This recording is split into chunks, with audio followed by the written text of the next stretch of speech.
الحمد لله الذي خلق السماوات والأرض وجعل منها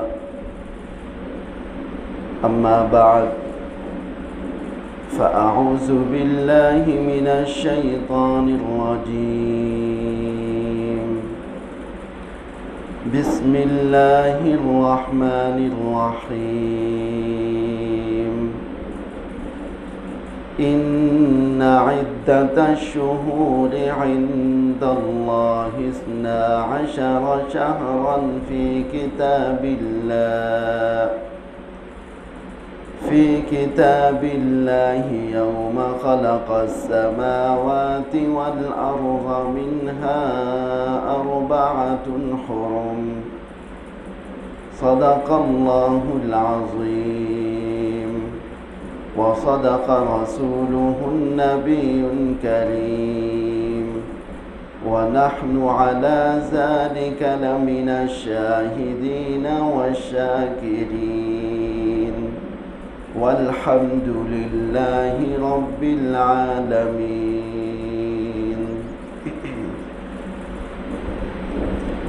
میرے انتہائی قابل احترام بزرگوں، بھائیوں، دوستوں، محرم الحرام کا مہینہ شروع ہو چکا ہے. تو یہ وہ مہینہ ہے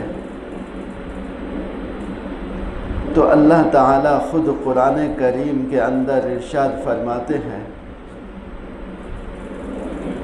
کہ جس دن سے میں نے اس کائنات کو بنایا تو اس کائنات کو بنانے کے بعد میں نے 4 مہینوں کو حرمت والا مہینہ قرار دیا ہے. وہ 4 مہینے کون سے ہیں؟ ہم میں سے اکثر لوگوں کو پتہ نہیں ہوتا کہ حرمت والے مہینوں سے کون سے مہینے مراد ہیں. تو حرمت والے مہینوں سے مراد سب سے پہلے جو ہے وہ محرم کا مہینہ ہے.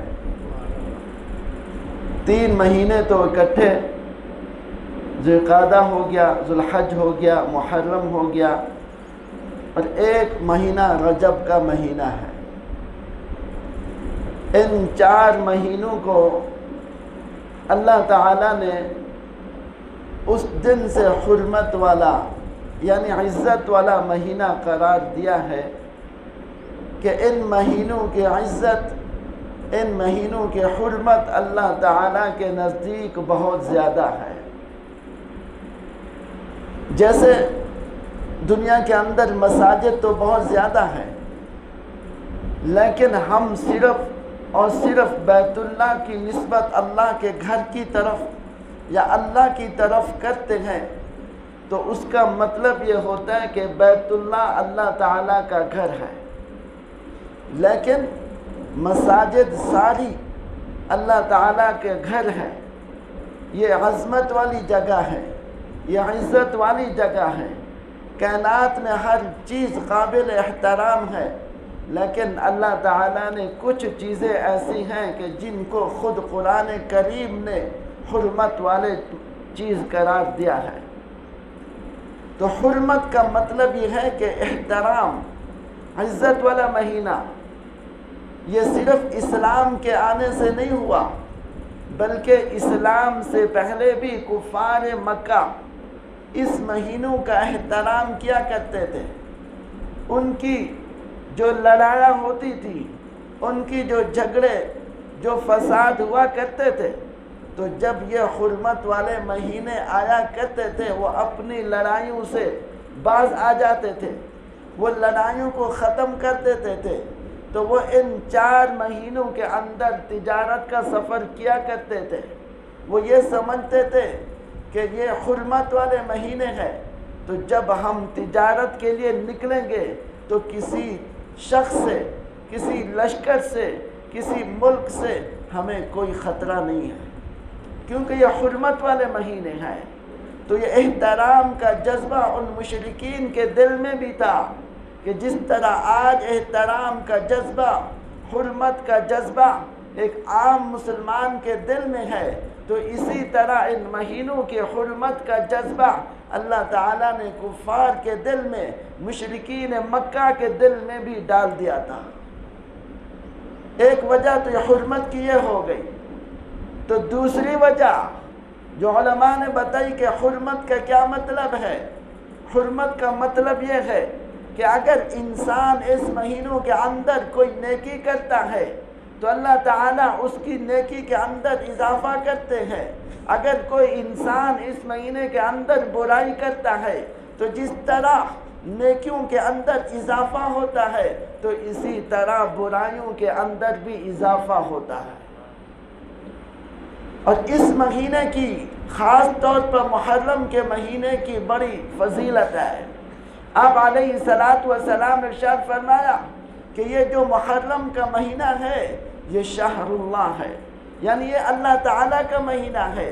تو اللہ تعالیٰ نے اس مہینے کو عزت دی، اس مہینے کو حرمت دی، اور یہ مہینہ جو حرمت والا ہے جب سے انسان دنیا میں آیا تو اس وقت سے لے کر قیامت تک اللہ تعالیٰ نے انسان کو بتا دیا کہ 4 مہینے میرے نزدیک حرمت والے ہیں، ان میں سب سے زیادہ حرمت والا مہینہ اگر ہے تو وہ محرم الحرام کا مہینہ ہے۔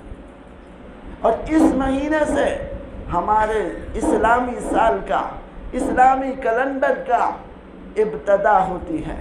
اس مہینے سے ہجری کی ابتدا ہوتی ہے۔ تو جب محرم الحرام کا مہینہ آتا ہے تو لوگوں کے دلوں میں عجیب قسم کے وسوسے، لوگوں کے دلوں میں عجیب قسم کے شکوک شبہات پیدا ہو جاتے ہیں۔ وہ یہ کہتے ہیں کہ یہ صرف جو حرمت والا مہینہ جو ہے یہ مہینہ ماتم کا مہینہ ہے، یہ تو غم حسین کا مہینہ ہے۔ یہ بات نہیں، بلکہ یہ حرمت والا مہینہ اس وجہ سے ہے کہ اس کو خود اللہ تعالیٰ نے حرمت والا مہینہ قرار دیا ہے۔ اور اس مہینے کے اندر بڑے بڑے کارنامے سر انجام ہوئے۔ سب سے پہلا بڑا کارنامہ حضرت آدم علیہ السلام کی بخشش ہوئی۔ سب سے بڑا کارنامہ حضرت ابراہیم علیہ السلام کو نمرود کی آگ سے نجات ملی۔ سب سے بڑا کارنامہ کہ حضرت نوح علیہ السلام کی کشتی کو طوفان نوح سے نجات ملی۔ سب سے بڑا کارنامہ حضرت موسیٰ علیہ السلام کو فرعون کے لشکر سے نجات ملی۔ اور سب سے بڑا کارنامہ یہ ہے کہ اس دن قیامت آئے گی اور اسی دن مسلمان جنت میں داخل ہوں گے، اور اسی دن آدم علیہ السلام جنت سے زمین کے اوپر تشریف لائے تھے، اور اسی دن آدم علیہ السلام جنت کے اندر دوبارہ داخل ہوئے۔ تو اس مہینے کی جو عظمت ہے، اس مہینے کے جو فضیلت ہے، وہ صرف حضرت حسین کی وجہ سے نہیں، بلکہ حضرت حسین رضی اللہ تعالی عنہ کی خوش قسمتی ہے کہ ان کو 10 محرم الحرام کے دن شہادت نصیب ہوئی۔ تو محرم الحرام کے مہینے کے اندر تو ہم مسلمانوں کے اندر عجیب قسم کے رسم و رواج پیدا ہو گئے ہیں۔ ہم یہ کہتے ہیں کہ اس مہینے کے اندر کسی قسم کا نکاح بالکل جائز نہیں۔ ہم کہتے ہیں کہ اس مہینے کے اندر رخصتی جائز نہیں۔ کیوں؟ کہ یہ تو ماتم کا مہینہ ہے، یہ تو غم کا مہینہ ہے، یہ تو شہادت حسین کا مہینہ ہے۔ حدیث بتاتی ہے کہ اس مہینے کے اندر اللہ کے نبی علیہ السلام نے اپنی پیاری بیٹی حضرت فاطمہ الزہرا رضی اللہ عنہا کا نکاح اس مہینے میں ہی ہوا تھا، اور آپ علیہ السلام نے حضرت صفیہ کے ساتھ جو نکاح کیا تھا وہ بھی اس مہینے کے اندر ہوا تھا۔ تو اس مہینے کے اندر نکاح کرنا، اس مہینے کے اندر شادی کرنا بالکل حرام نہیں ہے، بلکہ آپ اگر 10 محرم کو بھی شادی کرنا چاہیں، 10 محرم کو بھی نکاح کرنا چاہیں تو کر سکتے ہیں، بلکہ زیادہ ثواب ہوگا۔ حدیث کے اندر آتا ہے کہ قیامت کے نزدیک جب قیامت قریب ہوگی تو لوگ آپ علیہ السلام کی سنت کو چھوڑ دیں گے، تو جس وقت سنت کو چھوڑ دیں گے اگر کوئی اس وقت کسی سنت کو زندہ کرے گا تو اس کو 100 شہیدوں کا ثواب ملے گا۔ اگر کوئی شخص محرم کے مہینے میں اپنی بچی کی یا اپنے بیٹے کی شادی کرنا چاہتا ہے تو اس کو بھی وہی ثواب ملے گا جو آپ علیہ السلام نے کہا ہے۔ تو دوسری رسم ہمارے ہاں یہ ہے کہ ہم 9 محرم کو 10 محرم الحرام کو قبرستانوں میں جاتے ہیں، قبروں کی مرامت کرتے ہیں، وہاں جا کر کھانا پکاتے ہیں، وہاں جا کر کھانا تقسیم کرتے ہیں۔ یہ تو بدعت ہے، اس کی شرعاً کوئی حدیث یا کوئی اجازت نہیں ہے۔ ہم نے اسلام کو دیکھنا ہے حدیث کے آئینے میں۔ حدیث کیا ہے؟ جو آپ علیہ السلام کا قول۔ حدیث کیا ہے؟ آپ علیہ السلام کا فعل۔ حدیث کیا ہے؟ جو آپ علیہ السلام کے اہل بیت سے منقول ہے، وہ حدیث ہے۔ حدیث کیا ہے؟ جو صحابہ سے منقول ہے، وہ حدیث ہے۔ اگر ہم تاریخ کے تناظر میں دیکھیں گے تو ہمیں اپنا دین صحیح معلوم نہیں ہوگا، کیونکہ تاریخ لکھنے والوں نے کبھی کبھی ایسے کام کیا کہ انہوں نے تاریخ غلط لکھی، انہوں نے اسلام کے بارے میں بڑا پروپیگنڈا کیا۔ لیکن جب ہم حدیث کو سامنے رکھیں گے، جب ہم دین کو سامنے رکھیں گے تو پھر ہمیں دین صحیح معنوں میں سمجھ آ جائے گا۔ تو جو 10 محرم الحرام کا دن ہے، یہ بڑا قیمتی دن ہے، بڑی عظمت والا دن ہے۔ تو آپ علیہ السلام اس مہینے کے اندر ہجرت کی تھی۔ تو حضرت عمر ابن خطاب رضی اللہ تعالی عنہ کے پاس ایک دستاویز آئی، دیکھا کہ وہاں پر جو تاریخ لکھی ہوئی ہے وہ عیسوی تاریخ ہے۔ تو حضرت عمر ابن خطاب رضی اللہ تعالی عنہ سوچنے لگے، کیوں نہ مسلمانوں کے ایک علیحدہ تاریخ ہونی چاہیے، مسلمانوں کا ایک علیحدہ کیلنڈر ہونا چاہیے۔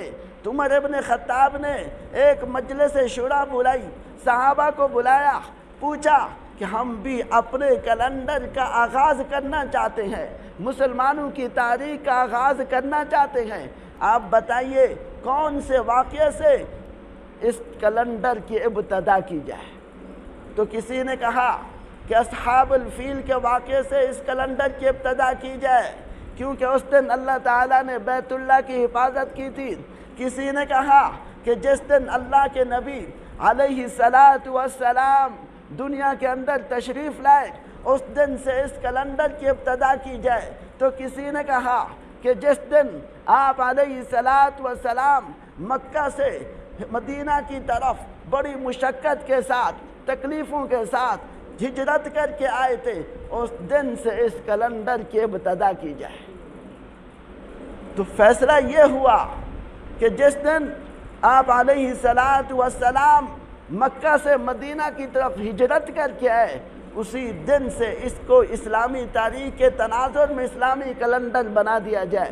تو اسی دن سے حضرت عمر ابن خطاب رضی اللہ تعالی عنہ نے اسلامی تاریخ کا آغاز کیا، اسلامی کیلنڈر کا آغاز کیا، کہ جس دن آپ نے ہجرت کی تھی اسی دن وہ ہجرت کا پہلا سال تھا۔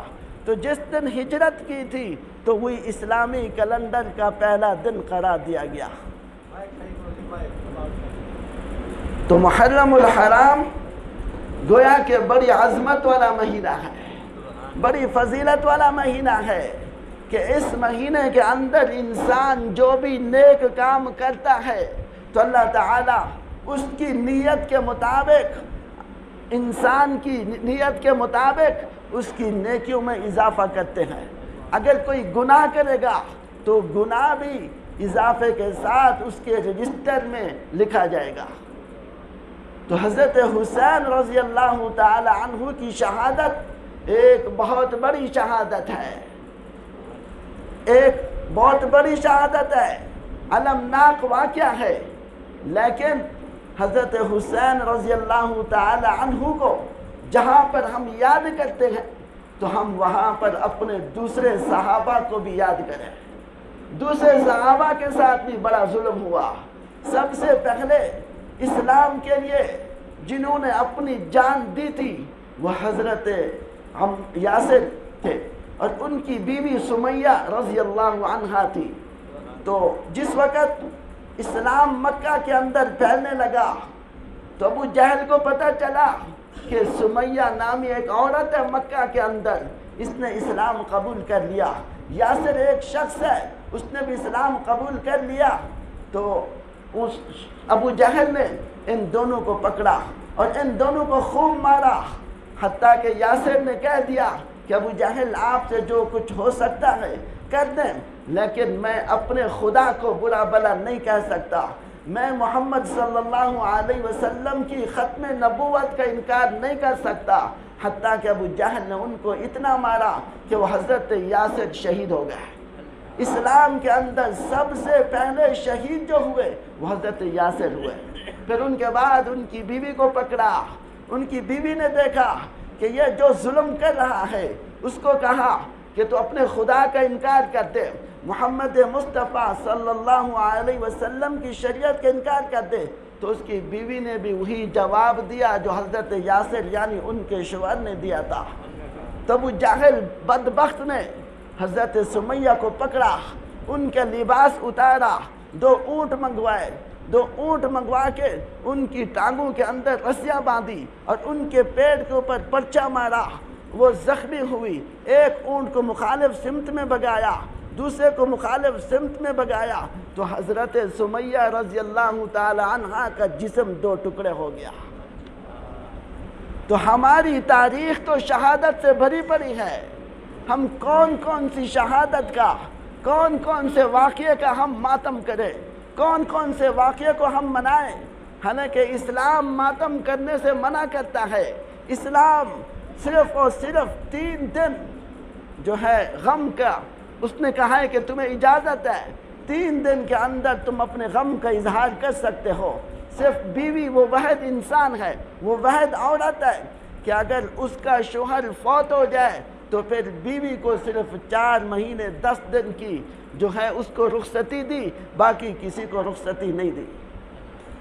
حالانکہ جس وقت آپ علیہ السلام دنیا سے تشریف لے گئے وہ تو صحابہ کرام کے لیے ایک قیامت کا دن تھا۔ آپ علیہ السلام جس وقت دنیا سے تشریف لے گئے تو اس وقت مسلمان کہتے تھے کہ دن کو بھی ہمیں رات نظر آتی ہے۔ حضرت عمر ابن خطاب اتنا روئے تھے کہ وہ جب ان کو پتہ چلا کہ اللہ کے نبی علیہ السلام دنیا سے پردہ فرما گئے تو وہ بے یار و مددگار زمین پر پڑے ہوئے تھے، حتیٰ کہ ایک وقت آتا ہے وہ اپنی تلوار اٹھا کر مدینہ کی گلیوں میں پھرتے ہیں کہ اگر کوئی شخص یہ کہہ دے کہ آپ علیہ السلام دنیا سے چلے گئے تو میں اس کی گردن اتار دوں گا۔ یہ سب سے بڑا واقعہ ہے، یہ امت کے لیے سب سے بڑا غمناک دن ہے۔ تو اس دن تو صحابہ کرام نے کوئی جلوس نہیں نکالا، کوئی تعزیتی پروگرام منعقد نہیں کیا، کوئی ماتم کا پروگرام منعقد نہیں کیا، تو پھر ہم حضرت حسین کے موقع شہادت کے اوپر کیوں ماتم کریں؟ ہمیں اس چیز کی شریعت اجازت نہیں دیتی۔ آپ علیہ السلام جس وقت دنیا سے تشریف لے گئے تو اس وقت اگر کسی نے امت کو سنبھالا تو حضرت ابو بکر صدیق رضی اللہ تعالی عنہ تشریف لائے۔ انہوں نے آیات پڑھی وَمَا مُحَمَّدٌ إِلَّا رَسُولٌ قَدْ خَلَتْ مِنْ قَبْلِهِ الرُّسُلُ، کہ محمد صلی اللہ علیہ وسلم کہ اللہ کے رسول تھے، اور آپ علیہ السلام سے پہلے جتنے بھی رسول دنیا کے اندر تشریف لے گئے وہ سارے کے سارے دنیا سے چلے گئے۔ آج محمد صلی اللہ علیہ وسلم جا رہے ہیں، اگر کوئی محمد صلی اللہ علیہ وسلم کی عبادت کرتا ہے تو سمجھو کہ محمد صلی اللہ علیہ وسلم دنیا سے چلے گئے۔ جو اللہ کی عبادت کرتا ہے اللہ تو ہمیشہ سے ہے اور ہمیشہ رہے گا۔ تو صحابہ نے کہا کہ جس وقت حضرت ابو بکر صدیق نے یہ آیات تلاوت کی تو ہمیں معلوم ہوا کہ یہ آیات بھی آج کے دن کے لیے نازل ہوئی تھی۔ تو صحابہ کے لیے بڑا غمناک دن تھا۔ ایک صحابی ہے عبداللہ ابن زید عبد ربی، وہ باغ کے اندر کام کر رہے تھے تو ان کے بیٹے نے آ کر اطلاع دی کہ اللہ کے نبی علیہ السلام دنیا سے پردہ فرما گئے، دنیا سے تشریف لے گئے۔ تو انہوں نے اس وقت کام کرنا چھوڑ دیا اور اللہ تعالیٰ سے دعا کی کہ اللہ میری آنکھوں کی بصارت کو تو لے لے، میں نے اس آنکھوں کے اندر آپ علیہ الصلاۃ والسلام کا حسن، آپ علیہ الصلاۃ والسلام کا جمال جما رکھا ہے، میں ان کے بعد کسی کو بھی نہیں دیکھنا چاہتا۔ تو اللہ تعالیٰ نے ان کی دعا قبول کی اور ان کی آنکھوں کی بصارت کو ختم کر دیا۔ اس سے معلوم ہوتا ہے کہ صحابہ کرام رضوان اللہ تعالیٰ علیہم اجمعین کے لیے وہ کتنا بڑا دردناک دن تھا کہ جس دن اللہ کے نبی علیہ الصلاۃ والسلام دنیا سے پردہ فرما گئے۔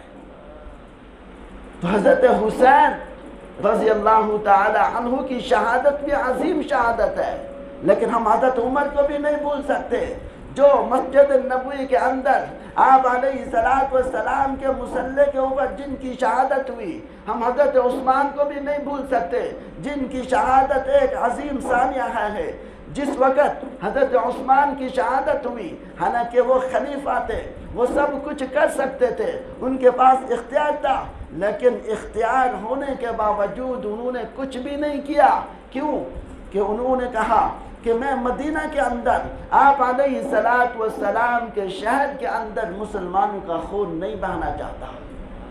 تو پھر ان لوگ، وہ حالانکہ وہ لوگ زیادہ نہیں تھے، وہ 40 کے قریب لوگ تھے جنہوں نے حضرت عثمان کو شہید کیا، جنہوں نے حضرت عثمان کی اہلیہ محترمہ کو شہید کیا، وہ 40 لوگ تھے، زیادہ لوگ نہیں تھے۔ لیکن ان کے ساتھ جو ہوا حضرت عثمان کے ساتھ کہ حضرت عثمان کو مسجد النبوی کے سامنے جو قبر ہے جنت البقیع، اس کے اندر بھی ان کو داخل وہ دفن نہیں کیا۔ تو پھر اب تو جنت البقیع کا جو قبرستان ہے بڑا ہو گیا، اب حضرت عثمان رضی اللہ تعالی عنہ کی قبر بھی جنت البقیع کے اندر ہے۔ لیکن اس وقت جو قاتلین عثمان تھے انہوں نے تو حضرت عثمان کو بھی جنت البقیع کے اندر دفن ہونے سے منع کیا تھا۔ یہ عظیم ثانی ہے، تو ہم کس کس ثانیے کا ماتم کریں گے، ہم کس کس شہادت کو یاد کریں گے۔ ہمارے جو دن ہے پورا سال ہے، کوئی دن کوئی لمحہ ایسا نہیں ہے کہ جو ان واقعات سے بھرا ہوا نہ ہو۔ تو حضرت حسین رضی اللہ تعالی عنہ کو اللہ تعالیٰ نے بڑا حسن دیا تھا، بڑا جمال دیا تھا۔ آپ کو معلوم ہونا چاہیے ایک لفظ ہے حسن اور ایک ہے جمال۔ تو جس وقت حضرت حسن پیدا ہوئے تو آپ علیہ الصلاۃ والسلام تشریف لے گئے حضرت فاطمہ کے گھر۔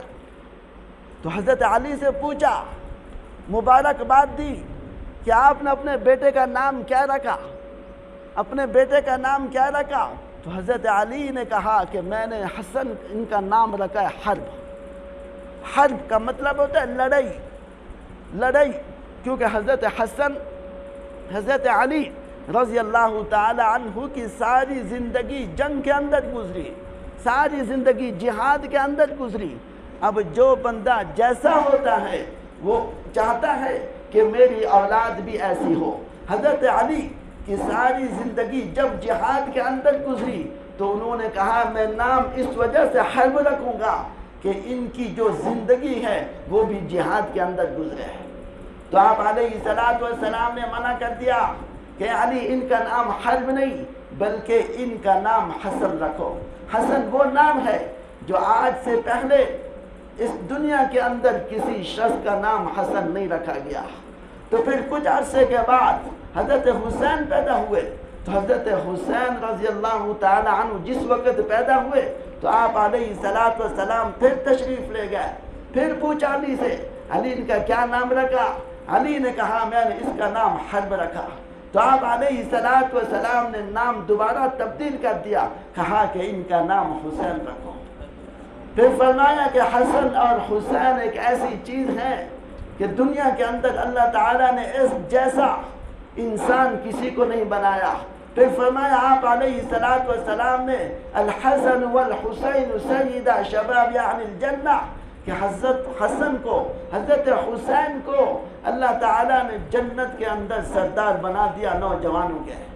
تو دنیا کے اندر بھی سردار ہے اور جنت کے اندر بھی سردار ہے، اور حسن اور حسین کو اللہ تعالیٰ نے اتنا بڑا جمال دیا کہ جن کی مثال بیان نہیں کی جاتی۔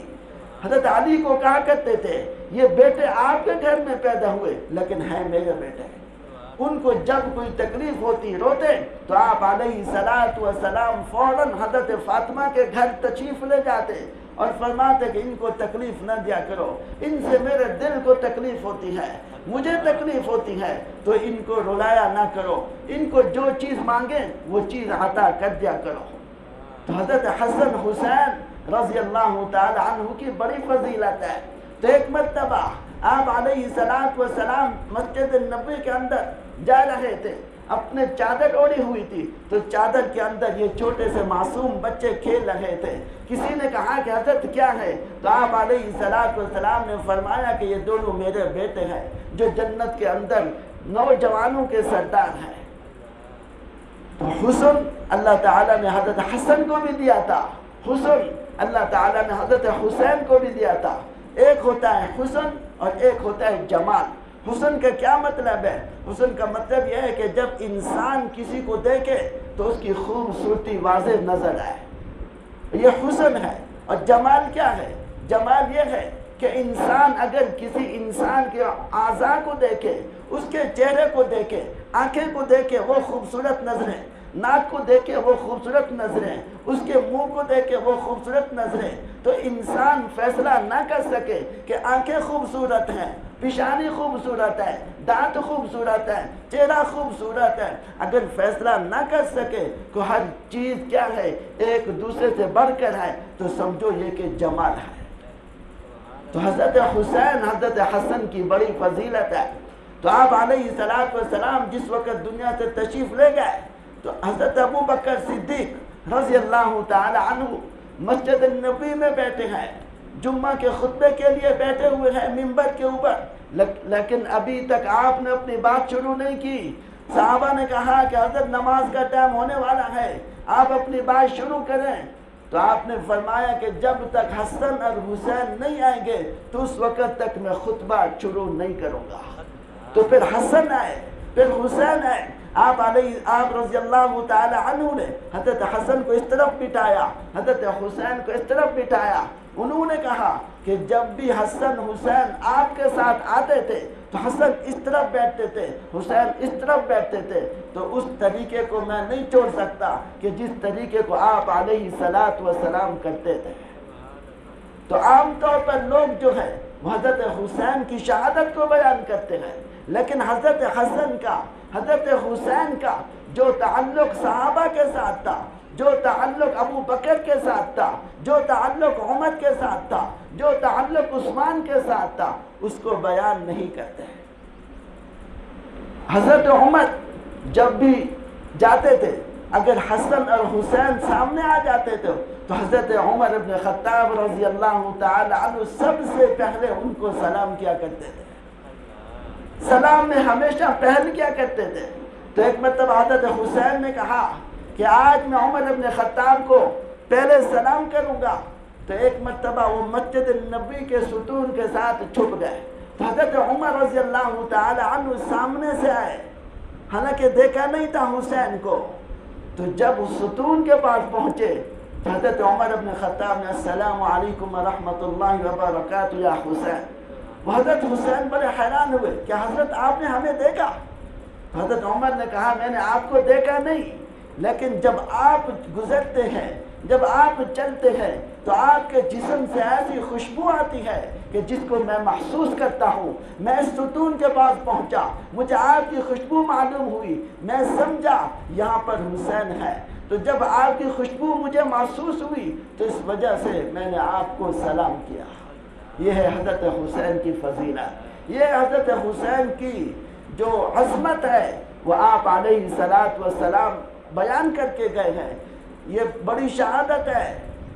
حضرت حسین رضی اللہ تعالی عنہ کے ساتھ بڑا ظلم ہوا، کوفیوں نے ان کے ساتھ دھوکہ کیا، لیکن جب آپ کوفہ پہنچے تو آپ رضی اللہ تعالی عنہ نے ان کے درمیان 3 شرطیں رکھی تھی۔ سب سے پہلی شرط تو یہ تھی کہ مجھے کسی مسلمان ملک کی سرحد کے اوپر جانے دیا جائے، میں وہاں پر جا کر کافروں سے لڑوں گا، شہید ہو جاؤں گا۔ ایک شرط تو یہ رکھی۔ دوسری شرط یہ رکھی کہ میں مدینہ واپس جانا چاہتا ہوں، میں جہاں سے آیا ہوں مدینہ واپس جانا چاہتا ہوں، لیکن یہ شرط بھی آپ کی نہیں مانی گئی۔ تو جس طرح پہلی شرط نہیں مانی گئی تو اسی طرح دوسری شرط بھی آپ کی رد کی گئی۔ تو پھر فرمایا تیسری شرط یہ رکھی کہ مجھے یزید کے دربار میں جانے دو، میں اپنے معاملات وہاں پر حل کر دوں گا۔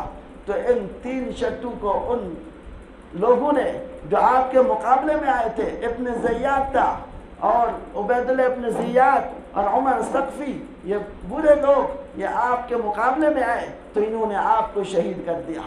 تو 10 محرم الحرام کی جو حضرت حسین کو شہادت ملی تو یہ بڑا دن ہے، یہ عظمت والا دن ہے۔ تو اس کی جو عظمت ہے وہ حضرت حسین کی شہادت کی وجہ سے نہیں، بلکہ اس دن کی عظمت اللہ تعالی نے شروع سے خود کہا کہ یہ 10 محرم الحرام کا دن بڑی فضیلت والا ہے، بڑی شان والا ہے۔ تو آپ علیہ السلام اس دن عام طور پہ 9-10 محرم کو روزہ رکھا کرتے تھے۔ تو آپ علیہ السلام جب مدینہ کے اندر آئے، یہودیوں کو دیکھا کہ وہ روزہ رکھتے ہیں تو ان سے پوچھا کہ آپ روزہ کیوں رکھتے ہیں؟ تو یہودیوں نے کہا کہ اس دن موسیٰ علیہ السلام کو فرعون کے لشکر سے نجات ملی تھی، تو ہم شکرانے کے طور پر روزہ رکھتے ہیں۔ تو آپ علیہ السلام نے اپنے صحابہ کو حکم دیا کہ اگر اگلے سال میں زندہ رہا تو 2 روزے رکھوں گا، 9 محرم کو یا 10 محرم کو۔ تو آپ علیہ السلام نے فرمایا کہ تم یہود کی مخالفت کرو۔